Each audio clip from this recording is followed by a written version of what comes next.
Ya pemirsa, terima kasih Anda kembali bersama dengan kami di Inspirasi Sukses bersama Kausar Management. Nah pemirsa, bicara mengenai kesehatan, keselamatan memang satu hal yang sangat mahal harganya, karena kita tidak pernah bisa memastikan apakah kita masih menjadi orang-orang yang sehat bahkan 1 jam ke depan, atau kita masih menjadi orang-orang yang selamat bahkan 1 detik ke depan, atau hari ini apakah kita masih bisa selamat dari seluruh kegiatan kita. Tapi sebenarnya kita bisa menjadi orang yang pandai dengan meminimalisir potensi bahaya kita, yakni dengan sadar tentang K3 itu. Untuk itu sudah hadir bersama saya ini Pak Denny atau Pak Muhammad Denny selaku trainer K3 Media Tama. Tapi bicara tentang keselamatan dan kesehatan kerja, rasanya saya baru menemukan kesadaran ini di perusahaan-perusahaan besar begitu ya Pak ya, karena saya rasa ini apalagi perusahaan-perusahaan baru misalnya atau UMKM sendiri, saya rasa masih jarang yang sadar bahwa ini diperlukan untuk diedukasi kepada para karyawannya. Apakah benar demikian atau gimana Pak?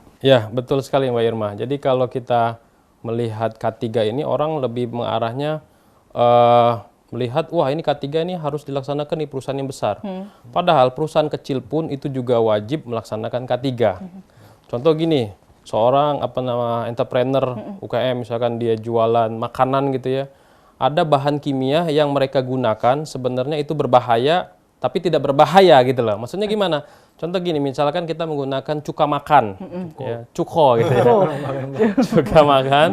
Itu kalau misalkan kita tidak langsung cuci, kita menggunakan stainless ya, itu bisa menyebabkan korosif. Si stainless itu. Jadi korosif tadi kalau dia pakai lagi untuk mengaduk makanan itu bisa tercampur di dalam makanan tersebut. Ya. Karatnya itu, dan itu sangat berbahaya sekali. Itu bisa kita makan gitu. Itu dapat menstimulasi terjadinya kanker juga seperti itu kalau di dunia UKM. Tapi kalau di dunia K3, di dunia perusahaan yang sudah menerapkan sistem manajemen keselamatan dan kesehatan kerja, kalau kami bilangnya SMK 3.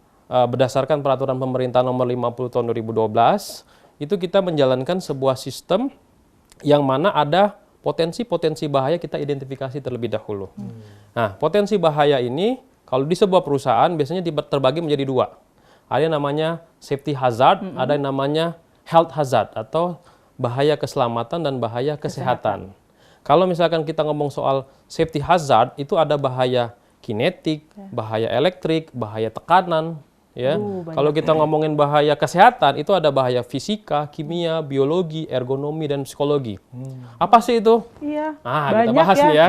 Nah, kalau bahaya mekanik itu seperti mesin yang berputar. Mesin.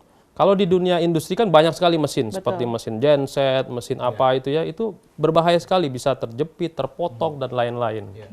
Ada juga yang mekanik, elektrik, listrik, termasuk juga misalkan menggunakan tabung-tabung gas, misalkan dia adalah UKM untuk membuat semacam trali misalkan gitu ya, itu kan ada proses pengelasan, ya kan, pengelasan, pemotongan menggunakan oksigen, asetilin, itu juga berbahaya. Nah itu harus diidentifikasi. Itu kami bilangnya bahaya keselamatan. Ada juga bahaya kesehatan seperti bahaya fisika. Fisika itu seperti kebisingan, pencahayaan. Misalnya kita kerja nih, misalkan di sebuah perusahaan kerja cahayanya kurang, ya. Misalkan orang jahit misalkan ya, itu kalau misalkan cahayanya kurang bisa tertusuk gitu ya. Betul. Nah kalau di dunia industri kebayang kalau misalkan cahayanya kurang. Termasuk juga misalkan suhu, ya, cahaya, suhu, kelembapan dan lain-lain. Nah itu adalah bahaya fisika. Kalau bahaya kimia itu kita bisa mengartikan misalkan dia menggunakan kimia seperti, mohon maaf nih ada lem ya. Dia menggunakan lem, UKM menggunakan lem, kalau dia selalu terhirup bau lem tersebut, itu bisa merusak saraf. Dia selamat secara utuh, dia tidak ada, tapi dia tidak sehat.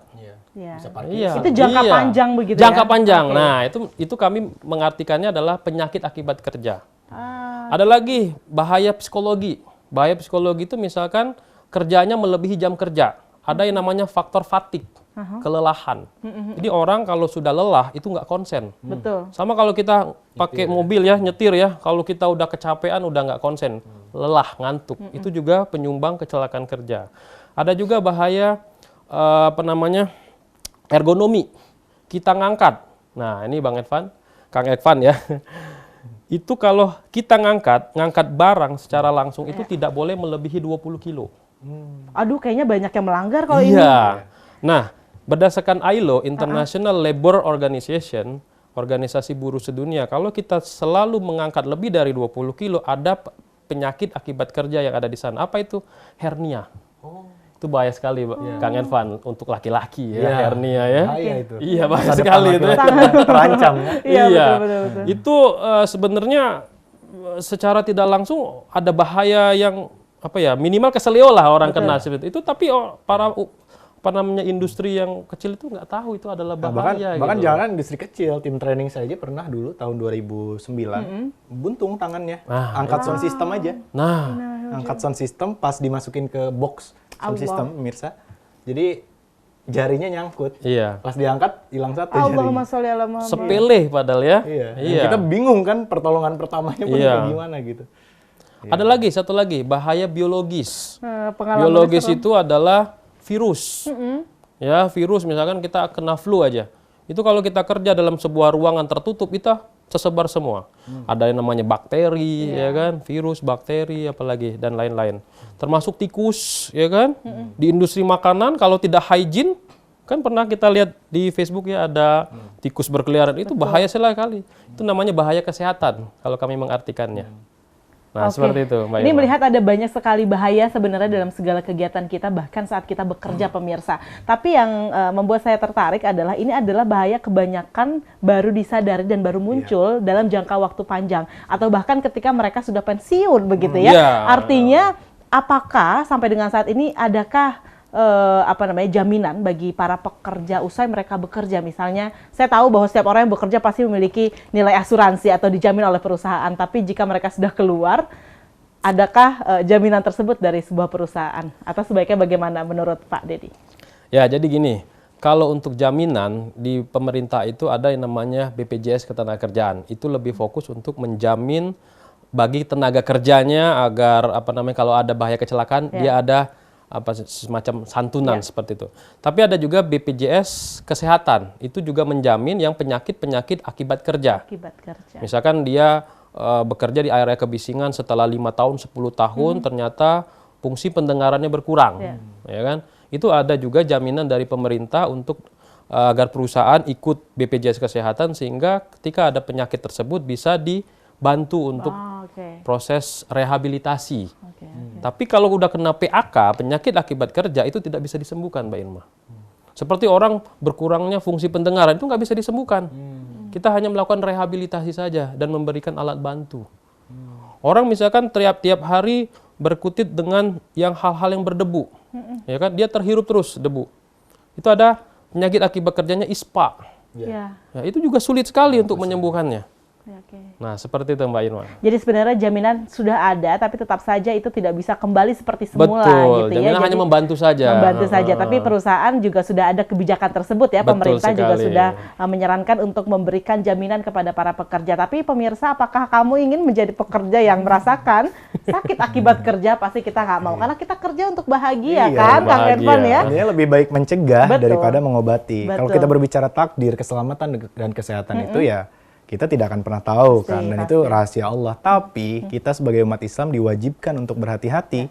Dan salah satu ilmu yang barusan di-share oleh Pak Denny adalah kita ternyata harus mencurigai berbagai hal yang ada di sekitar kita gitu. Bukan suuzon ya, tapi justru untuk waspada apa saja yang akan menyebabkan kita kecelakaan. Betul sekali, itu namanya melihat potensi bahaya ya, Kang Irfan ya. Tapi Iya. Kang Irfan dan Pak Denny, ini kan tadi kita bicara tentang perusahaan besar, artinya di situ ada manajemen, ada sistem yang kadang-kadang membuat kita jadi harus ya, mau tidak mau akhirnya kita melihat potensi-potensi bahaya gitu di sekitar perusahaan kita. Tapi saya rasa namanya keselamatan ataupun kesehatan tadi juga perlu sekali di lingkungan keluarga kita. Ini lingkungan yang lebih kecil dari perusahaan. Tapi ini yang sering kita tinggalkan. Contohnya saja banyak misalnya anak yang tergilas mobil bapaknya sendiri, bahkan sedang parkir. Itu banyak banget. Atau anak-anak yang lebih sering lagi, Kang Irfan ya, mungkin ada cover roll mereka karena ingin tahu colok-colok, ya bukannya colokan, tangannya yang dimasukkan jarinya. Betul sekali. Ini bagaimana Pak Denny? Nah, jadi kalau di dunia K3 kita mengenal istilahnya HIRAK. HIRAK itu singkatan dari Hazard Identifikasi, Risk Assessment, and Risk Control. Jadi kita sebagai orang tua mestinya ketika kita masuk ke rumah kita harus mengidentifikasi apakah ada bahaya-bahaya yang ada di rumah kita ini. Contoh gini yang paling sering, dulu saya ngekos Pak, Kang Irfan ya, itu kadang kita naruh itu koper, ya, itu kita selalu tumpuk di atas lemari, benar Iya, nggak? betul. Coba kita bayangkan kalau terjadi gempa, ya kan, bisa menimpa. Lalu yang paling sering sekali saya sering kritik itu yang kalau di Facebook itu kayak dunia interior itu kadang meletakkan semacam buffet itu persis di atas kasur. Ya kan ada kan? Orang betul. tidur di atasnya itu Iya, ada semacam pajangan-pajangan, pajangan-pajangan. ada lens, ya. Mereka itu kadang nggak berpikir orang tuanya kalau terjadi gempa itu yang namanya semacam frame foto itu Iya, bisa betul. menimpa kepala anak-anaknya. Atau yang lebih ekstrim lagi kalau misalkan rumah mewah ya pemirsa, itu sering ada semacam lampu hias, betul. persis banget di atas tempat tidur. Kebayang nggak? Ya, Mbak Irma sama Kang Evan, kalau Aduh. terjadi gempa itu jatuh. Iya. Wah itu luar biasa. Nah, yang harus kita lakukan identifikasi dulu, cari bahaya-bahaya yang ada di rumah kita itu apa, ya. Lalu ada yang namanya risk assessment. Kita nilai dulu mana bahaya yang harus kita prioritaskan, harus segera diperbaiki. Seperti tadi kabel, ya gampang aja kita ganti aja kabel roll kita dengan kabel yang biasa. Oke. Seperti tadi ada rak-rak tadi kita pindahin. Atau ada pajangan-pajangan frame-frame foto di dekat kasur. Itu kan kalau gempa bisa menimpa itu anak-anak kita. Nah, itu kita bisa lepaskan. Ya, jadi kita harus prioritaskan. Lalu langkah ketiganya adalah melakukan pengendalian risiko. Nah, kalau di dunia K3 itu ada 5 hierarki pengendalian risiko pemirsa. Yang pertama adalah eliminasi. Ya. Eliminasi yang saya bilang tadi, kita hilangkan semuanya, risiko tertimpa tadi. Terjepit, tertusuk, terlindas, kita hilangkan. Itu adalah eliminasi. Tapi kalau proses eliminasi tadi tidak bisa kita hilangkan, contoh gini deh, ada air berceceran. Itu kan ada risiko terpleset kan? Betul. Nah, kita hilangkan. Nah, menghilangkan risiko tadi istilahnya eliminasi. Tapi ada lagi tahap kedua, kalau nggak bisa dieliminasi, ada sesuatu yang tidak bisa dieliminasi. Masuk ke tahap kedua adalah substitusi, kita ganti. Contoh misalkan proses menyapu, itu kan ada risiko debu ya, ya potensi bahaya debu dan itu risikonya terhirup. Kita ganti sapu tadi dengan vacuum cleaner. Nah, itu namanya substitusi. Lalu yang diganti dengan yang lebih aman. Ataupun yang ketiga adalah rekayasa engineering. Misalkan ada galian yang sering kita lewat di pinggir-pinggir trotoar itu ya, itu ada bisa terprosok. Kita rekayasa engineering supaya dia tidak prosok, kita pasang pagar-pagar pengaman.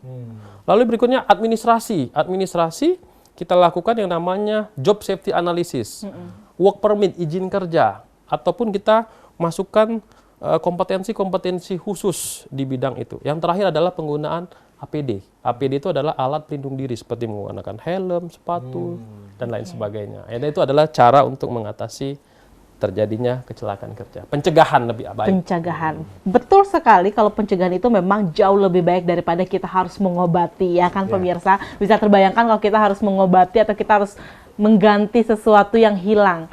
Masih bagus kalau kita bisa membelinya kembali. Bagaimana kalau sesuatu yang hilang tersebut bukanlah sesuatu yang bisa kita beli atau kita dapatkan lagi?